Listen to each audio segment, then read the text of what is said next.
नमस्कार दोस्तों, जय श्री राधे कृष्णा। आज हम आपके लिए माघ कृष्ण पक्ष की एकादशी छठ तिला एकादशी व्रत की कथा लेकर आए हैं। कथा सुनने के बाद आप हमारे चैनल को सब्सक्राइब करें, बेल आइकन को प्रेस करें ताकि हमारी वीडियो की नोटिफिकेशन सबसे पहले आप तक पहुंचे। वीडियो को लाइक और शेयर जरूर करें। एक समय दालभय ऋषि ने पुलस्त्य ऋषि से पूछा कि हे महाराज, पृथ्वी लोक में मनुष्य ब्रह्म हत्या इत्यादि महान पाप करते हैं।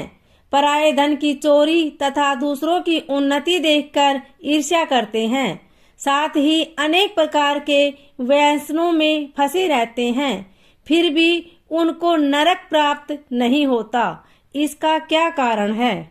वे न जाने कौन सा दान पुण्य करते हैं जिससे उनके पाप नष्ट हो जाते हैं। यह सब कृपा पूर्वक आप कहिए।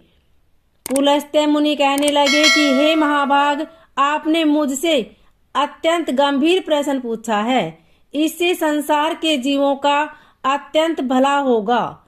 इस भेद को ब्रह्मा, विष्णु, रुद्र तथा इंद्र आदि भी नहीं जानते, परंतु मैं आपको यह गुप्त तत्व अवश्य बताऊंगा।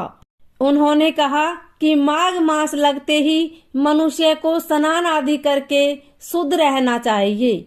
इंद्रियों को वश में कर काम, क्रोध, लोभ, मोह, अहंकार, ईर्ष्या तथा द्वेष आदि का त्याग कर भगवान का स्मरण करना चाहिए।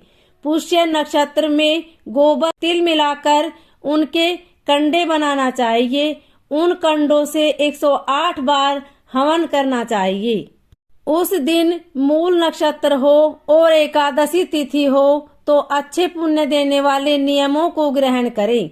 स्नान आदि नित्य क्रिया से निर्वित होकर सब देवताओं के देव श्री भगवान का पूजन करें और एकादशी व्रत धारण करें।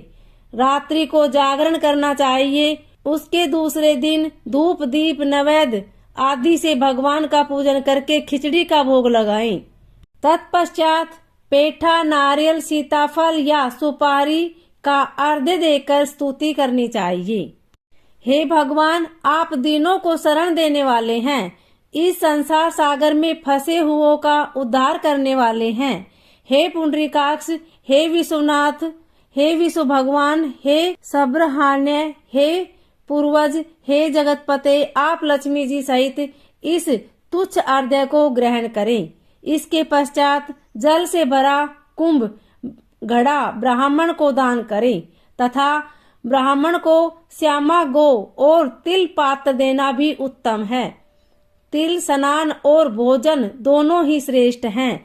इस प्रकार जो मनुष्य जितने तिलों का दान करता है उतने ही 1000 वर्ष स्वर्ग में वास करता है। तिल स्नान, तिल का उबटन, तिल का हवन, तिल का तर्पण, तिल का भोजन और तिलों का दान, ये तिल के 6 प्रकार हैं। इनके प्रयोग के कारण यह छठ तिला एकादशी कहलाती है। इस व्रत के करने से अनेक प्रकार के पाप नष्ट हो जाते हैं। इतना कहकर पुलस्त्य ऋषि कहने लगे, अब मैं तुमसे इस एकादशी की कथा कहता हूँ। एक समय नारद जी ने भगवान विष्णु से यही प्रश्न किया था और भगवान ने जो छठ तिला एकादशी का महात्म्य नारद जी से कहा सो मैं तुमसे कहता हूँ। भगवान ने नारद जी से कहा कि हे नारद, मैं तुमसे सत्य घटना कहता हूँ, ध्यान पूर्वक सुनो। प्राचीन काल में मृत्युलोक में एक ब्राह्मणी रहती थी। वह सदैव व्रत किया करती थी। एक समय वह 1 मास तक व्रत करती रही। इससे उसका शरीर अत्यंत दुर्बल हो गया। यद्यपि वह अत्यंत बुद्धिमान थी, तथापि उसने कभी देवताओं या ब्राह्मणों के निमित्त अन्न या धन का दान नहीं किया। इससे मैंने सोचा कि ब्राह्मणी ने व्रत आदि से अपना शरीर शुद्ध कर लिया है। अब इसे विष्णुलोक तो मिल ही जाएगा, परंतु इसने कभी अन्न का दान नहीं किया। इससे इसकी तृप्ति होना कठिन है।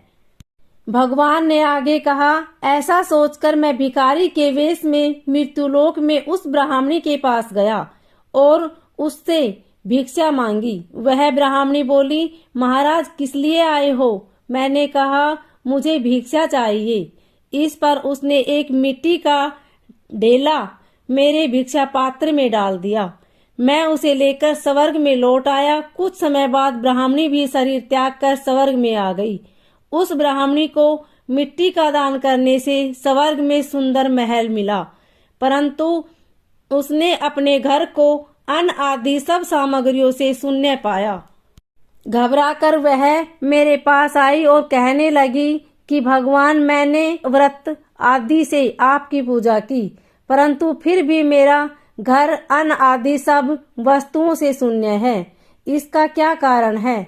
इस पर मैंने कहा, पहले तुम अपने घर जाओ, देव स्त्रियां आएंगी तुम्हें देखने के लिए।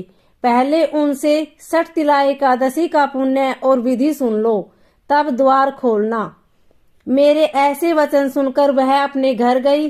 जब देव स्त्रियां आई और द्वार खोलने को कहा तो ब्राह्मणी बोली, आप मुझे देखने आई हैं तो 60 तिला एकादशी का महात्म्य मुझसे कहो।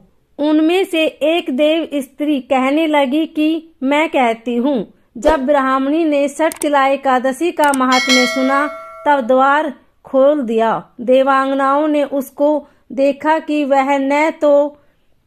न तो वह गंधर्वी है और न असुरी है, वरन पहले जैसी मानुषी है। उस ब्राह्मणी ने उनके कथानुसार 60 तिला एकादशी का व्रत किया।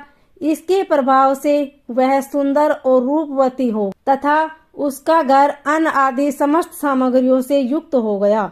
अतः मनुष्यों को मूर्खता त्याग कर 60 तिला एकादशी का व्रत और लोभ न करके तिल आदि का दान करना चाहिए। इससे दुर्भाग्य, दरिद्रता तथा अनेक प्रकार के कष्ट दूर होकर मोक्ष की प्राप्ति होती है। ओम नमो भगवते वासुदेवाय।